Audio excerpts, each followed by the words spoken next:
Deebo Samuel. Let's talk about Deebo. Is it fair to call him a gadget player? Before we answer, let's define the term gadget player. What does it mean to you?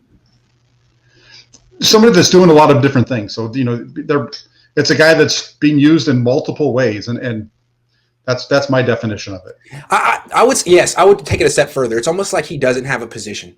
He can do multiple positions, but he's not a classic he's not a classic wide receiver or a classic running back. He's almost a tweener, but he's so good at so many things. It's like he's a gadget player. He's a one of a kind, a specific gadget in your toolbox that is not like any other player on your team, right?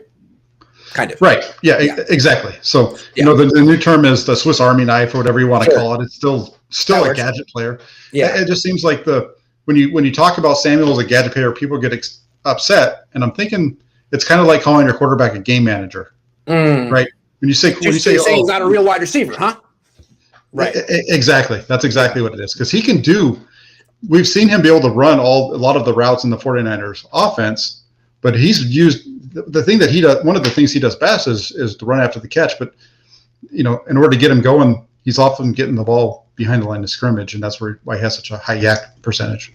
Now, some of that is Jimmy Garoppolo's limitations, right? Like, yes. He's not going to throw the ball down the field, and you have to think of a million different ways to throw the ball within 10 yards. And one of that is throwing the ball behind the line of scrimmage, and that's where Deebo comes in. But I think the reason I think of him as a gadget player is while he is a good route runner, not great, but good, and he can play wide receiver, I always felt like he's better before the catch than after it. He's better after the catch than before it. Once you get the ball in his hands is when he's at his best. And that makes him kind of like a running back, a tight end. I mean, what is that? It's just a football player who breaks tackles at that point. That's what he's best at. Yeah. Yeah, and it's really interesting. And you've heard me say this before. He's Ricky Watters. He really is. If you go and if you look at him and you compare him to Ricky Watters they're almost exactly the same build. And Ricky Watters, when he was at Notre Dame, was a wide receiver. That's right. He was a wide receiver. He didn't become a running back until his last year at Notre Dame. And then the 49ers drafted him as a running back. And he caught a lot of passes in the NFL too. He did. And Kyle Shanahan's dad did a heck of a job getting him the ball as a wide receiver or as a receiver. Yeah, he really blossomed under Mike Shanahan. Absolutely.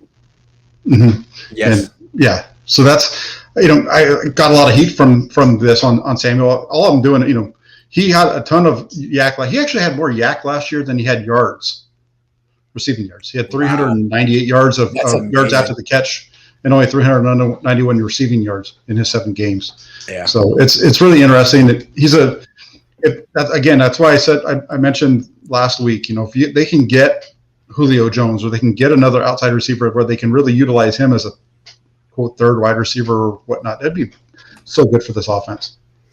Yeah. And if you're younger than 30 and you don't remember Ricky Watters, look him up. That guy was fantastic. That was the first running back I remember. He was the running back in the Niners when I first gained world consciousness. He was excellent. He was a lot like Craig, right? I mean, he could catch really well.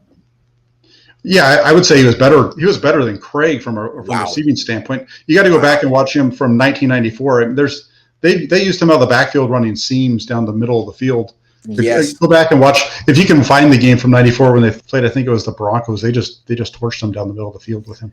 You know who can run that route right now in the 49ers? That seam down the middle of the field, and I've seen him do it. Mitchell. Yeah.